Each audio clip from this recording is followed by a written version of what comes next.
Livro do Gênesis, capítulo de número 3, os versos 9 e 10.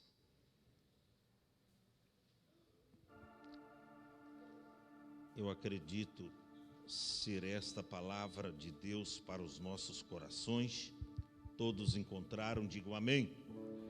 Diz-nos assim o texto sagrado: E chamou o Senhor Deus a Adão e disse-lhe: Onde estás? E ele disse: Ouvi a tua voz soar no jardim e temi, porque estava nu e escondi-me. Diga amém. Tome o seu assento em nome do Senhor Jesus. Nós temos um tema para essa mensagem que está exposto aí no telão: as 3 grandes perguntas de Deus. Repita assim após mim: as 3 grandes perguntas de Deus. Eu, estudando a palavra de Deus, eu pude perceber que não é só nós que temos os nossos questionamentos, que corremos atrás de respostas, até no nosso dia a dia, até para resolver os nossos problemas, as nossas causas, a gente corre atrás de respostas. E às vezes se faz nesse mundo material que a gente está vivendo, até no mundo virtual também, você vai para a internet procurar algumas respostas. Eu vejo a minha esposa, quando ela tem dúvida de algum remédio, ela vai lá no Google, né? E fala lá, né? Agora está mais fácil, você não precisa nem digitar. Você fala lá, esse remédio tal, abaixa a pressão, sobe a pressão, como é que é? E lá já se tem uma resposta. E é interessante que eu, estudando a palavra de Deus, eu pude perceber também que Deus também faz perguntas. As perguntas de Deus. Você já observou que como Deus, como Pai, Deus Filho, né? Jesus sempre faz perguntas a nós humanos. Deus também faz perguntas. Incrível isto, mesmo sabendo das respostas, Ele insiste em nos questionar, mesmo sabendo a resposta, mas Ele insiste em nos questionar. Às vezes, irmão, perguntas que aparentemente parecem serem bobas e ilógicas. Por exemplo, queres ficar curado? Qual o enfermo que não quer ser curado? Essa pergunta que a gente vê na Bíblia. Mulher, por que choras? Qual a mãe que perde o seu filho, ou seu único filho, que não abre a boca para chorar? Quem me tocou? Meu Deus, foi a virtude curativa que saiu dele, que curou a mulher. Mas ele pergunta para a mulher do fluxo de sangue: quem me tocou? Ele sabia quem era. O que tens, Moisés, na sua mão? Foi ele que havia determinado, que entregou a vara na mão de Moisés. Aí ele pergunta: Moisés, o que é que você tem em suas mãos? Quantos pães tendes? Ele sabia, porque para ele não dependia da quantidade, para ele gerar o milagre, para saciar 5 homens, além das mulheres e criança. Ele não dependia da quantidade, mas ele perguntou: quantos pães tens? Não precisava, mas a gente vê a pergunta que Jesus fez: mas vós, o que dizes que eu sou? Ele já sabia de antemão a resposta. Mas ele se dirige aos discípulos e diz: ó, a multidão está falando aí isso e aquilo. E vocês? Qual é a resposta de vocês? Ele sabia, ele era Deus, ele conhecia o coração das pessoas. Mas ele perguntou. Para Paulo, ele diz: Saulo, Saulo, por que tu me persegues? Ele sabia que Paulo era um perseguidor da igreja. Ele estava perguntando: por que tu me persegues? Então eu estava estudando sobre as perguntas de Deus. E eu anotei as 3 grandes perguntas de Deus. Aqui que nós lemos é um texto básico. Aliás, Deus não pergunta o que Adão estava fazendo. Aqui se refere ao lugar. Nós encontramos no verso 9: e chamou o Senhor Deus a Adão e disse-lhe: onde estás? Não está se referindo o que Adão estava fazendo, estava se referindo ao lugar. A gente vê que Deus havia plantado um jardim no Éden e determinado para Adão e para Eva: olha, de todas essas árvores aqui do jardim, vocês podem comer dos seus frutos, mas esta aqui que está no centro, no meio do jardim, vocês não vão comer, porque no dia em que vocês comerem do fruto dessa árvore, vocês vão morrer. E determinou. Só que Adão desobedeceu, conjuntamente com Eva. Tanto é que o homem culpabilizou a mulher.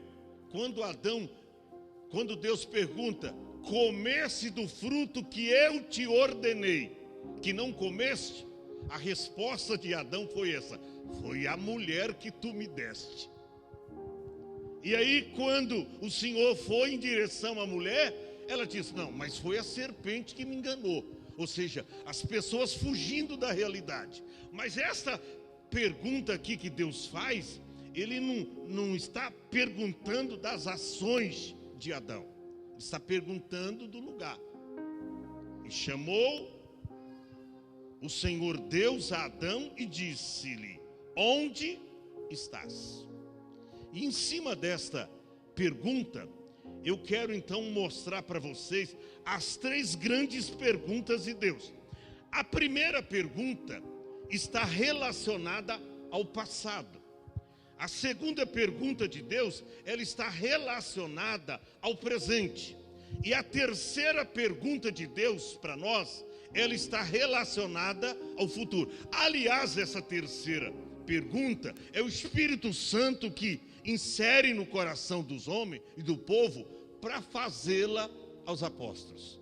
Qual foi a primeira grande pergunta de Deus no passado? Gênesis capítulo 4, verso de número 10. Coloca no telão.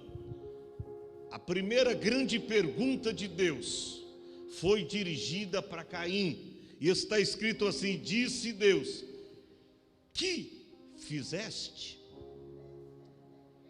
É a grande pergunta de Deus. O que fizeste? Está relacionada ao passado, de alguém que praticou algo e que não revelou a ninguém, mas diante dos olhos do Senhor, que é como chama de fogo, que tudo ele vê, que tudo ele sabe. E o salmista descreve isso no Salmo 139, que não dá para fugir e nem esconder da presença de Deus. Quando Caim praticou o assassinato, matando seu irmão Abel, para ele passou batido aquela cena. Ninguém viu, nenhum ser humano viu. Para ele estava tudo legal. Mas Deus se dirigiu a Caim e disse: que fizeste? A voz do sangue do teu irmão clama a mim desde a terra. Então essa pergunta está relacionada ao passado. Que fizeste? E agora eu me dirijo a você. O que fizeste? Ah, pastor, mas o que passou, passou. Não.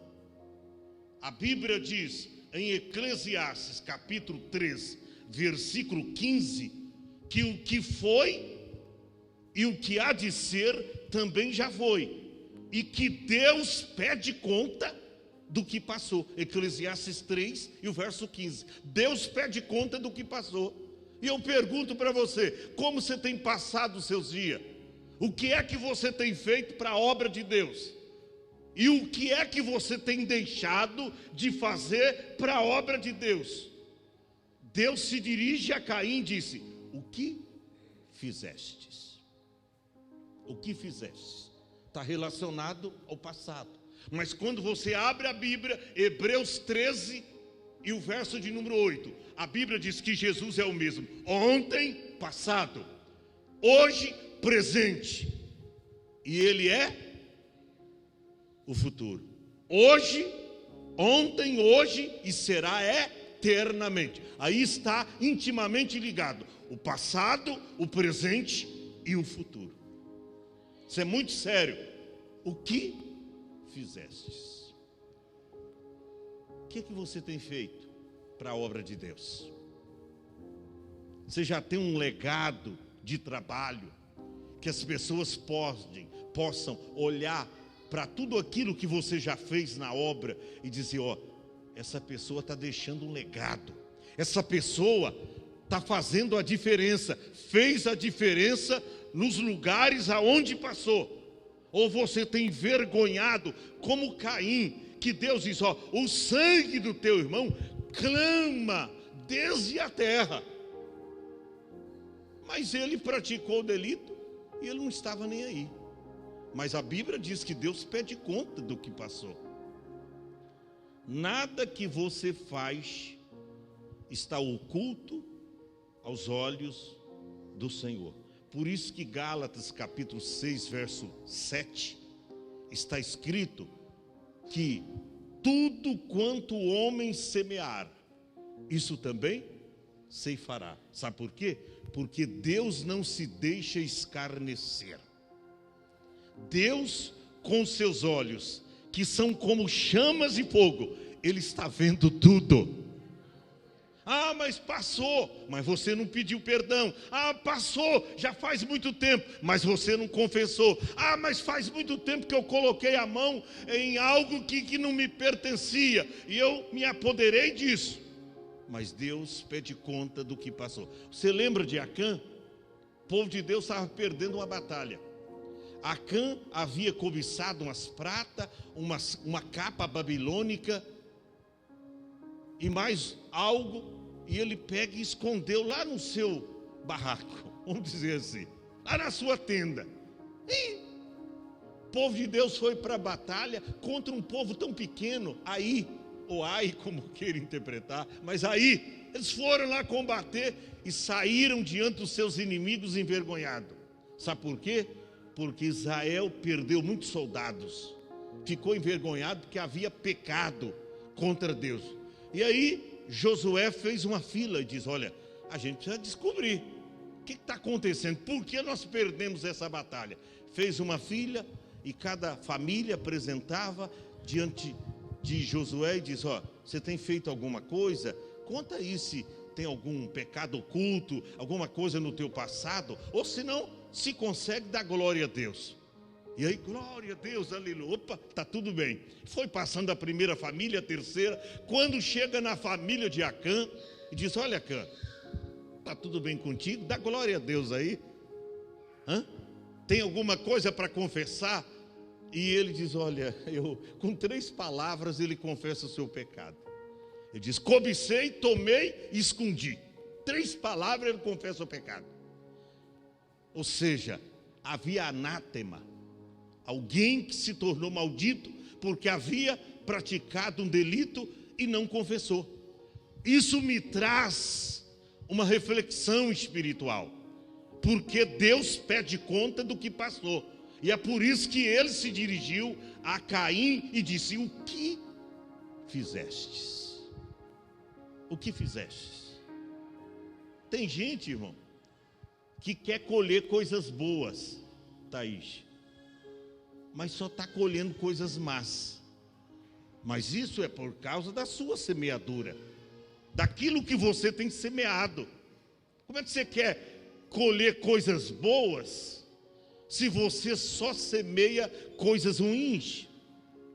Ressentimento, falta de perdão, ódio, rancor no coração contra alguém, murmurações. Você só planta coisas ruins. E aí, o teu passado está cheio dessas ervas daninhas. Como é que você quer colher coisa boa? O que fizeste? O que fizeste? Deus se dirigiu a Caim com essa pergunta. E eu sinto Deus se dirigindo a mim e a você. O que fizestes? O que fizestes? Isso traz uma reflexão para nós. Porque tudo está patente e nus diante dos olhos daquele com quem nós deveremos de tratar. Ele sabe de tudo, ele conhece tudo. Deus não se deixa escarnecer, disse Paulo, porque tudo quanto o homem semear, isto também ceifará. Então a primeira grande pergunta de Deus, ela está relacionada ao passado. O que fizestes? Como é que você está deixando o teu passado para trás? Sabe que a Bíblia fala de reis de Israel que partiram, que morreram sem deixar saudade. Fala de Jeorão, que morreu sem deixar saudade, e outros reis em Israel que morreram e não deixaram nenhuma saudade. Ou seja, ninguém lembrava deles, porque eles não tinham coisas boas, não praticavam coisas boas diante dos olhos do Senhor. Morreram sem deixar saudade. Será que quando você morrer, alguém vai lá no culto fúnebre? Ou o pastor vai estar sozinho celebrando o culto? Irmão. Quando, você sabe que eu percebo isso? Tem alguns velórios que a gente vai, não tem, você não vê quase ninguém, rapaz. Mas tem velório que o povo chora, sabe? Nossa, e você já ouve, irmão, essa aí é uma pessoa boa, era uma pessoa maravilhosa, falando do passado, dos feitos desta pessoa. O que fizestes? A primeira grande pergunta. A segunda grande pergunta de Deus. Primeiro livro dos Reis, capítulo 19, também o verso 9, interessante, verso 9, 19, o verso 9, está no presente. Que fazes? Primeira grande pergunta de Deus, o que fizestes? Passado. A segunda grande pergunta de Deus, o que fazes? O que fazes? E aí mexe muito com a gente, porque fala do atual, do presente, daquilo que eu e você está fazendo nos dias de hoje. O que fizestes? Passado. O que fazes? Todos nós conhecemos essa passagem. Elias havia vencido sozinho 450 profetas de Baal, e segundo alguns historiadores, 400 profetas de Azera, que não estava lá no desafio, mas que eram opositores de Deus. E ele venceu sozinho 850 profetas. Mas aí, no dia seguinte, ele recebe um vinhetinho, um pedacinho de papel, escrito por Jezabel, mulher de Acabe, dizendo: olha, amanhã, nestas mesmas horas, se façam os meus deuses tudo aquilo que você fez com os meus profetas. Amanhã, Elias, você vai estar morto. Gente, O homem venceu sozinho todos aqueles profetas idólatras. Agora vai ter medo, covardia diante de uma ímpia Jezabel? Pior que ele teve. Recebeu aquela mensagem e a Bíblia diz que Elias fugiu. Ficou com medo. Ele havia vencido todos aqueles profetas idólatras, mas só pela ameaça de Jezabel, Elias fugiu covardemente. Parece que Elias entrou em pânico, se descompensou. Depois ele entra debaixo do zimbro, fica lá algum tempo. Deus manda lá anjo, manda comida, manda água. E aí, com dificuldade, Elias caminha até a caverna. Entra na caverna e Deus se dirige a ele, dizendo: que fazes aqui, Elias? Ou seja, Elias, aqui não é o teu lugar. Por quê? Porque caverna não é lugar de profeta escondido, não é lugar para profeta se esconder. Ou seja, em outras palavras, Deus estava dizendo a Elias: Elias, é hora de guerra, de batalha, de espada na mão. É hora de você vencer outras pelejas contra reis idólatras. Mas ele estava covardemente refugiado na caverna. Aí Deus se dirige para ele: que fazes aqui? Ou que fazes, Elias? Presente. Deus está se dirigindo a mim e a você: que fazes? O que você está fazendo para Deus, irmão? Está fugindo das suas responsabilidades? Está abrindo mão da sua chamada? Que fazes? O que você está fazendo? O que você está fazendo para Deus? Sabe que tem gente que Deus chamou oficialmente, levou ao ministério, consagrou ao diaconato, ao presbitério, é evangelista, é um presbítero, é uma missionária, mas está fugindo de suas responsabilidades. Deus se dirige para você hoje dizendo: que fazes? O que você está fazendo para Deus? Está cumprindo a sua chamada? Está realizando a minha obra? O que é que você está fazendo para Deus no presente? Porque tem gente que fez no passado, mas hoje o presente, passado foi de glória, mas hoje, infelizmente, não estão fazendo nada.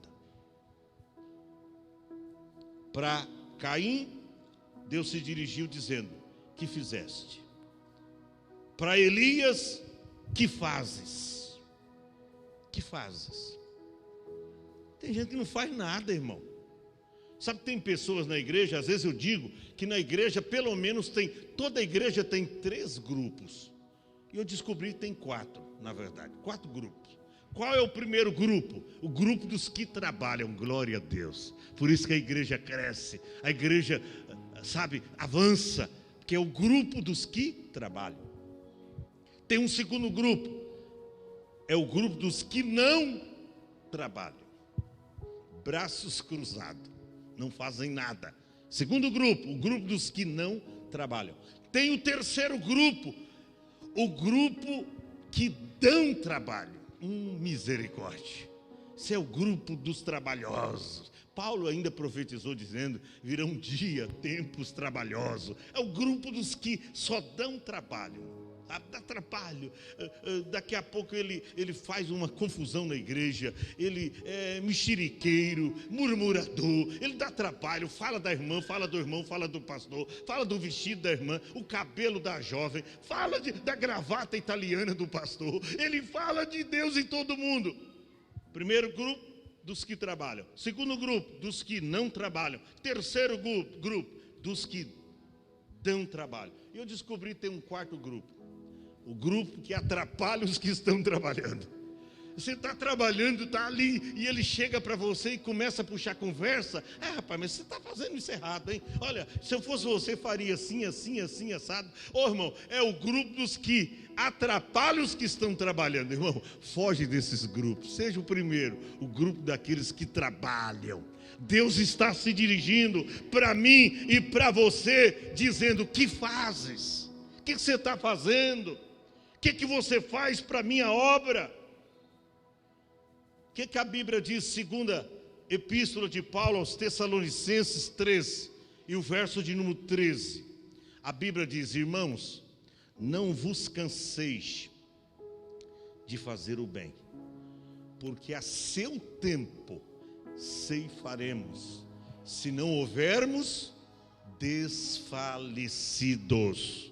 Continue fazendo o bem, aleluia, continue fazendo a diferença. O que fazes, Deus está dizendo para você: o que é que você está fazendo para mim? O que é que você está fazendo para a minha obra? Interessante que em Eclesiastes capítulo de número 3, o versículo de número 10, olha o que a Bíblia diz. Eclesiastes 3 e 10. Tudo quanto te vier à mão para fazer, presente, tudo quanto te vier à mão para fazer, faze-o conforme toda a sua força. Eclesiastes 9, verso de número 10. Tudo quanto te vier à mão para fazer, faça, irmão. É para Deus, vamos fazer. É para contribuir, toda a igreja contribuindo. É para vir nos cultos. Eu vou fazer de tudo, pastor. Eu chego tarde do meu trabalho, um dia árduo, mas eu vou fazer de tudo para estar na igreja, porque eu quero cooperar. Tudo quanto te vier à mão para fazer, faze-o conforme as tuas forças. Sabe por quê, irmão? Para a sepultura onde você vai, eu também irei. Para onde você vai, não há obra, não há indústria para você trabalhar. Indústria aí fala de trabalho. Não há ciência, não há sabedoria alguma. Então faça hoje para Deus. Não deixa para amanhã o que você pode fazer para Deus hoje. Certa vez alguém chegou para Moody e disse: Moody, se você recebesse uma notícia de que Jesus viria daqui 12 horas, o que você faria? Ele diz: não, eu faria tão somente o que eu estou pensando em fazer. Aleluia. Eu faria o que eu estou pensando em fazer. É gente que não para. Tem pessoas que não param na obra de Deus, irmão. Deus está falando com você. O que fazes? Eu gosto muito de uma palavra que está em Neemias, capítulo de número 6, e o verso de número 3, quando Tobias, Sambalate e Gesem, eles estavam unificados para fazer Neemias cessar a obra. Eles estavam fazendo de tudo para fazer Neemias abandonar a reconstrução dos muros de Jerusalém. Chegavam dizendo: está fazendo esse muro aí, se vir uma raposa à noite fazer xixi no muro, o muro vai cair. Se der um vento aí muito forte, vai derrubar o muro. Levaram cartas, chamaram ele para receber profecia. Mas eu fico admirado com a atitude de Neemias.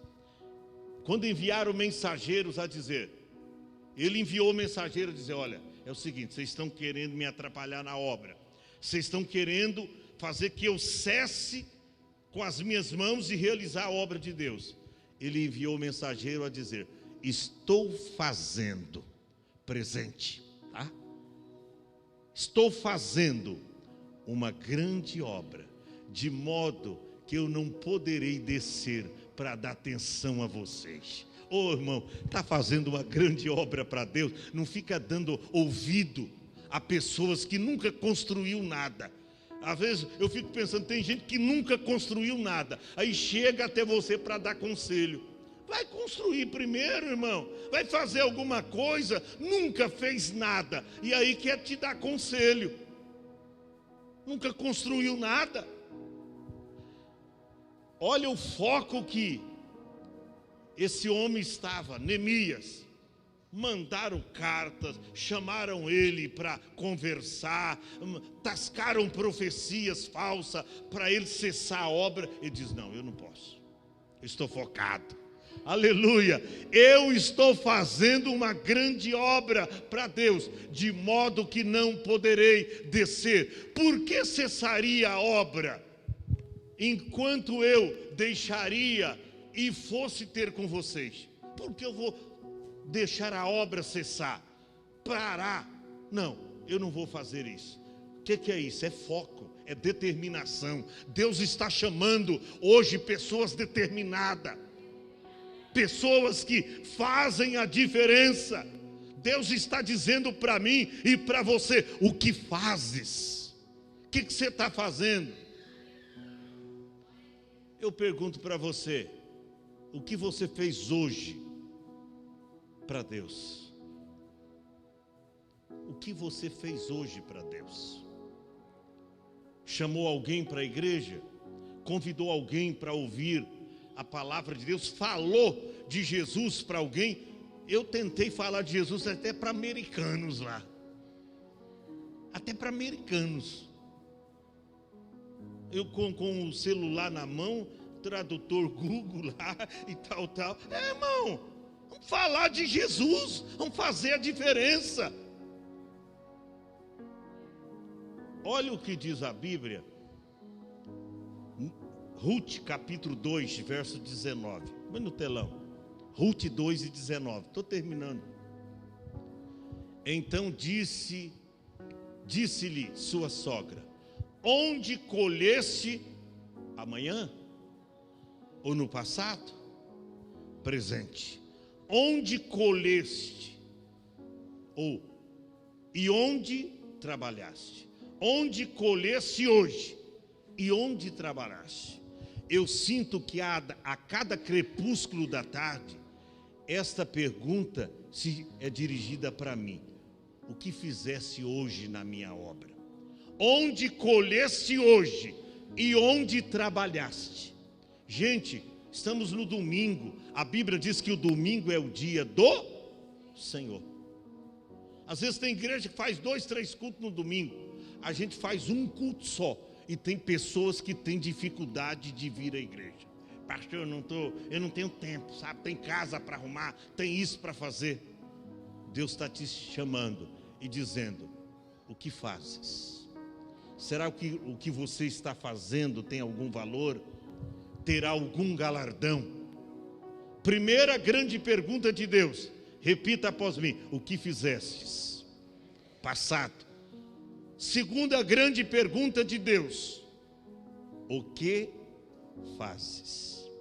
Pastor, e a terceira grande pergunta? Essa nem foi Deus que fez, na verdade, mas o Espírito Santo impeliu o coração daqueles homens para perguntar. Atos 2:37. O que faremos? Futuro. O que fizestes? Passado. O que fazes? Presente.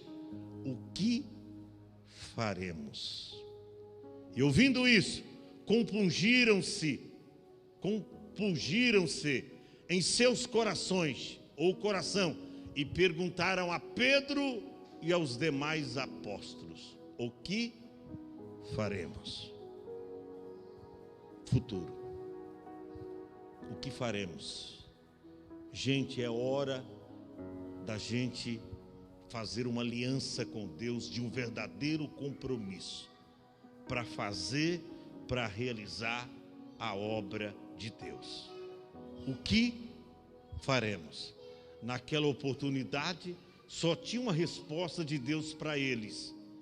Pedro disse: arrependei-vos, cada um de vós, para que sejam perdoados, apagados os vossos pecados, e recebereis o dom do Espírito Santo.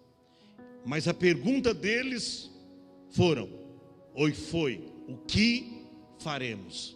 Interessante, João capítulo 6, verso 27 ao 29. Olha o que diz a Bíblia. Estamos pensando em fazer algo para Deus. A Bíblia fala que Jesus estava junto ao poço de Jacó. Os discípulos haviam ido comprar comida. E aí se dirige uma mulher no poço de Jacó para apanhar água. Jesus com sede, mais ou menos no meio-dia, ele se aproxima daquela mulher. E a Bíblia diz, irmão, interessante, não é essa passagem, estou citando para você entender. Jesus se dirige àquela mulher, pede água, pede de beber. Ela disse: não, como sendo tu judeu, pede a mim que sou mulher samaritana de beber? Os samaritanos, eles não se comunicavam. De repente, ele começa a pregar a palavra de Deus, aquela mulher se converte, deixa o cântaro ali, vai evangelizar toda a cidade. Interessante, mas nesse ínterim, quando os discípulos chegam, Jesus está falando com a mulher ainda. E eles chegam para entregar comida. Foram buscar o marmitex. Aí chega e diz: Senhor, está aqui a comida, come. Aí Jesus disse assim: olha o compromisso com a obra. E diz: uma comida eu tenho para comer, que vós não conheceis. Os discípulos pensaram: meu Deus, mas que comida é essa que a gente não conhece? Comida aqui de Israel nós conhecemos toda. A classe mais pobre come pão e peixe. A classe mais abastada come carne e pão. Que comida é essa? Será que alguém trouxe uma comida estrangeira? Ou comida lá do Egito, da França, ou da culinária, sei lá, da Itália, que diz que é a melhor culinária do mundo, ou do Brasil, meu, porque quando eu saí, meu Deus, como dá vontade de comer o feijãozinho aí, carioca, meu irmão. Feijão cascudo lá, rapaz, olha, dificuldade, irmão. Rapaz, como a nossa comida, eu falei: meu Deus, a nossa comida é muito boa, rapaz. Eu só gostei de um creminho, aqui eu peguei, pus na mala e trouxe. Mas, rapaz, é pouca coisa, viu? As nossas coisas aqui é muito gostosa. Jesus disse, eles perguntando: uma comida tenho para comer, que vocês não conhecem. E os discípulos ficaram questionando: mas que comida é essa?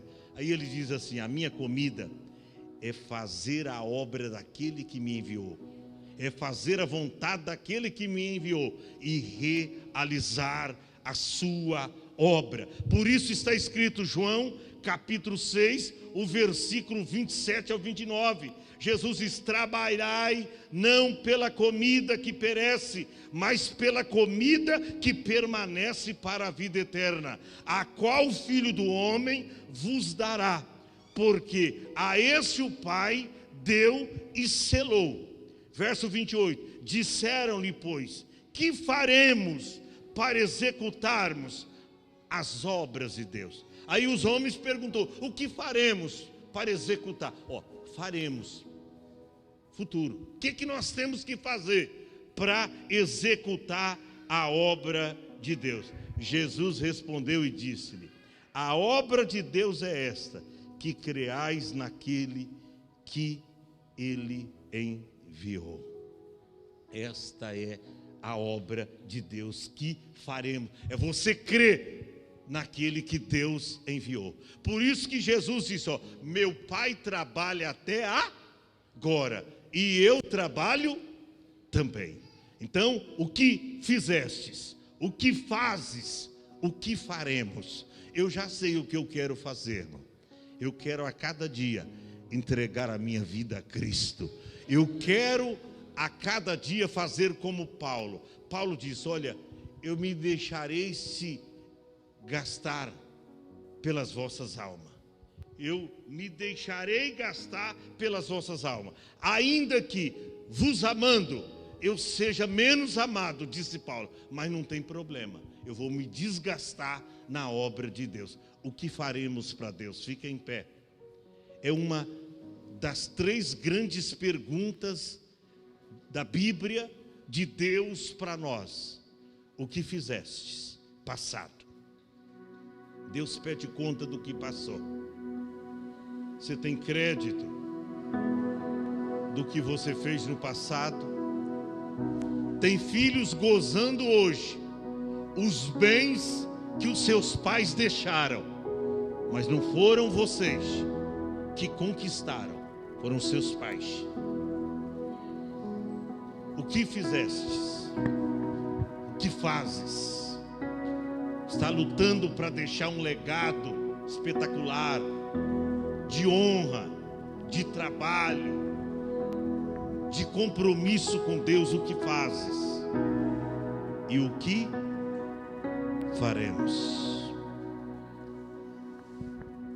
Eu estou disposto a continuar realizando a obra de Deus com muito afinco. Sabe por quê? Porque Jesus está voltando. Jesus está voltando. O que fizestes? O que fazes? O que faremos? O que faremos?